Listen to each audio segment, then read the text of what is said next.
तो guys immortal world series के इस एपिसोड की शुरुआत सेम उसी सीन से होती है जहां पर हमारा लास्ट एपिसोड खत्म हुआ था और इसमें हमें दिखाया जाता है कि अब फाइनली सू चैंग को एम्परर की इंपीरियल स्वॉर्ड ने अपना अगला वारिस चुन लिया था, जिसकी वजह से इंपीरियल स्वॉर्ड की ताकत दोबारा से रिवाइव हो चुकी थी। जिस चीज को देखकर डीमन जनरल को बहुत ही ज्यादा गुस्सा आने लगता है। वो कहता है कि मुझे अपनी आंखों पर यकीन नहीं हो रहा कि एम्परर की स्वॉर्ड दोबारा से रिवाइव हो गई। तभी डीमन लेडी इस बारे में कहने लगती है कि ऐसा कहा जाता है कि हर एक इंपीरियल स्वॉर्ड के अंदर उसकी एक स्वॉर्ड स्पिरिट भी होती है और शायद इसी वजह से इस लड़के को स्वॉर्ड ने चुना होगा। तो फिर गुस्से में आकर डीमन जनरल दोबारा से जुआन में टियान टर्टल डोमेन से उस टर्टल के पावर को और भी ज्यादा बढ़ाने के लिए अपने कुछ खास तरीके के पावर्स को यूज करने लगता है, जिसकी वजह से वहाँ पर एक पोर्टल और एक शील्ड बन जाती है जिसमें से होकर अब वो टर्टल गुजरने लगा था। लेकिन सू चैंग के केवल एक अटैक करते ही वो शील्ड खत्म होने लगती है। डीमन लेडी कहती है कि अब इस लड़के के पावर्स बहुत ही ज्यादा बढ़ चुकी हैं, इसीलिए अब इसको नुकसान पहुंचा पाना बहुत ही ज्यादा मुश्किल होगा। तभी एक डीमन बंदा कहता है कि ये सिर्फ एक ऐसा लड़का है जिसको ठीक तरीके से स्पिरिट रियल्म को गैदर करना भी नहीं आता, इसलिए फिर वो भी डीमन लेडी के साथ में उसके ऊपर अटैक करने के लिए जाने लगता है, जहाँ पर शू चैंग अपनी इस वॉर्ड का इस्तेमाल करते हुए एक बहुत ही पावरफुल अटैक को समन करता है, जिसमें से निकलने वाली एनर्जी डीमन लेडी के साथ साथ डीमन जनरल और बाकी के लोगों को भी हिट हो जाती है। डीमन जनरल कहता है कि इस लड़के ने तो मुझे एंशिएंट बैटल की याद दिला दी, लेकिन जब वो मेरे सामने नहीं टिक पाए तो तुम आखिर चीज ही क्या हो। अब मैं तुम्हें यहाँ पर दिखाऊंगा अपनी असली ताकत को। और फिर वो यहाँ पर अपने एक बहुत ही पावरफुल लाइटनिंग अटैक को समन करने लगता है, जिससे कि उसके चारों तरफ ही रेड लाइटनिंग बहने लगती है और वो अपने उसी तगड़े अटैक को पॉइंट कर देता है सू चैंग की तरफ, जहाँ पर अब सू चैंग भी इस वॉर्ड की स्पिरिट की पावर को समझ चुका था। वो कहने लगता है कि अब मैं जानता हूँ कि इसको ब्रेक थ्रू कैसे करना है। तभी उसे अपने मास्टर की आवाज आती है कि अगर तुम सच में ग्रीन एम्परर के अनुयायी बनना चाहते हो तो तुम्हें इस वॉर्ड की स्पिरिट को अपने दिल से अपनाना होगा। इससे कि फिर सू चैंग तुरंत एक स्लैशिंग अटैक को करता है। डीमन जनरल जैसे ही शू चैंग के ऊपर अटैक करता है तो वो अपने सामने एक काफी मजबूत स्पिरिट शील्ड को बना लेता है। सेकंड मास्टर कहने लगते हैं कि सू चैंग की इस वॉर्ड की ताकत हमारी सोच से भी परे है। उसके दोस्तों को तो अपनी आंखों पर यकीन नहीं होता कि इस बंदे ने ऐसा आखिर कैसे कर दिया। और फिर तभी सू चैंग यहाँ पर एक ऐसी अटैक को गैदर करता है जो कि डीमन जनरल के पूरे अटैक को एक ही बार में खत्म करने की ताकत रखता था, जिसको सू चैंग अपने फुल पावर के साथ में अटैक करता है, जिससे कि डीमन जनरल का ये अटैक पूरी तरीके से खत्म हो जाता है। वो सभी के सभी लोग यहाँ पर देख रहे थे कि अब चारों तरफ ही काफी सारे स्पिरिट कण नीचे की तरफ आने लगे हैं। सेकंड मास्टर कहने लगते हैं कि क्या सच में तुमने उसको खत्म कर दिया? लेकिन इस अटैक ने डीमन जनरल को खत्म तो नहीं, लेकिन उसको डैमेज जरूर पहुंचा दिया था। लेकिन फिर वो हंसते हुए कहने लगता है कि पूरे 3000 साल बाद इस तलवार ने किसी ऐसे को चुना है जो कि मुझसे लड़ सके, लेकिन मैंने ये कभी नहीं सोचा था कि वो एक बच्चा होगा। लेकिन तुम चिंता मत करो, आज मैं तुम्हें एक ऐसा मौका देने वाला हूँ कि तुम मेरी हेवनली स्वॉर्ड के नीचे आकर ही मरोगे। और वो दोबारा से अपने अंडरवर्ल्ड के सागर में से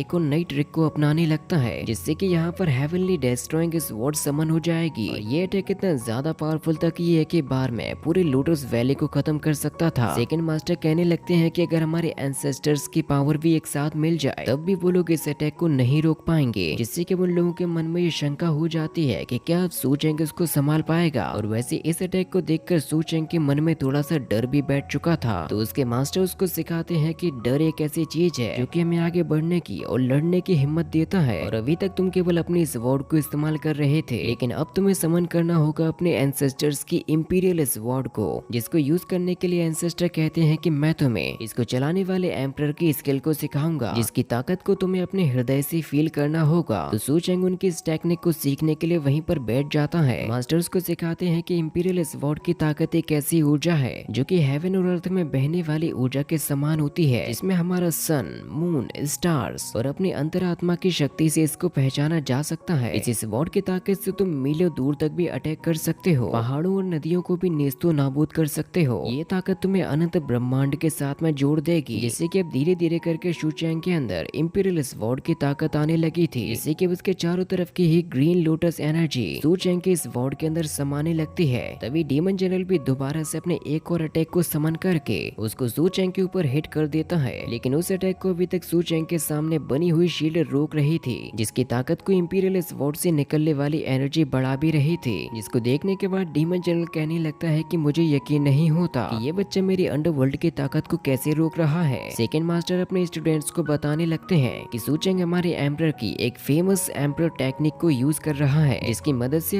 अपने इंपीरियल स्वॉर्ड की टेक्निक को भी सीख जाएगा। और ये चीज सभी लोगों के लिए बहुत ही ज्यादा शॉकिंग थी, इसके बाद अब फाइनली वो मोमेंट भी आ जाता है जब शू चैंग अपनी स्वॉर्ड को इंपीरियल स्वॉर्ड के रूप में ट्रांसफॉर्म करेगा, जिसको सीख लेने के बाद शू चैंग की स्वॉर्ड एक बहुत ही बड़े साइज की स्वॉर्ड बन जाती है, जहाँ पर उसके सामने डीमन जनरल खड़ा हुआ था और वो अपनी इस बड़ी भारी भरकम स्वॉर्ड को बिना किसी परेशानी के उठाकर सीधा अटैक कर रहा था डीमन जनरल के ऊपर। और ये अटैक करते ही डीमन जनरल के चारों तरफ जो एनर्जी शील्ड बनी हुई थी उसके ऊपर ज्यादा फोर्स पड़ने की वजह से वो भी ब्रेक होने लगती है। डीमन जनरल कहने लगता है कि अब मुझे इस बच्चे को अपनी असली ताकत दिखानी होगी, इसीलिए वो सबसे पहले अपने जुआन बू के आर्मर को लाने लगता है ताकि वो खुद को बचाने के साथ साथ शू चैंग को भी भटका सके, जिससे कि अब यहाँ पर दोबारा से वो डीमन टर्टल आ जाता है। सेकंड मास्टर कहने लगते हैं कि ये बंदा सच में बहुत ही ज्यादा पावरफुल है, तो बाकी के लोग भी कहने लगते हैं कि हाँ, इसको हराना बहुत ही ज्यादा मुश्किल होगा। डीमन जनरल कहता है कि तुम एम्परर की टेक्निक को काफी अच्छे तरीके से इस्तेमाल कर रहे हो, लेकिन तुम असली एम्परर नहीं हो, इसीलिए आज मैं तुम्हें यहाँ पर हमेशा हमेशा के लिए खत्म कर दूंगा। जिसके लिए फिर वो इस पूरी की पूरी लोटस वैली के ऊपर अपने काफी पावरफुल लाइटनिंग अटैक को समन कर लेता है। और इसी के साथ में एपिसोड भी यहीं पर खत्म हो जाता है। इसका नेक्स्ट एपिसोड भी मैं बहुत ही जल्द लेकर आने वाला हूँ।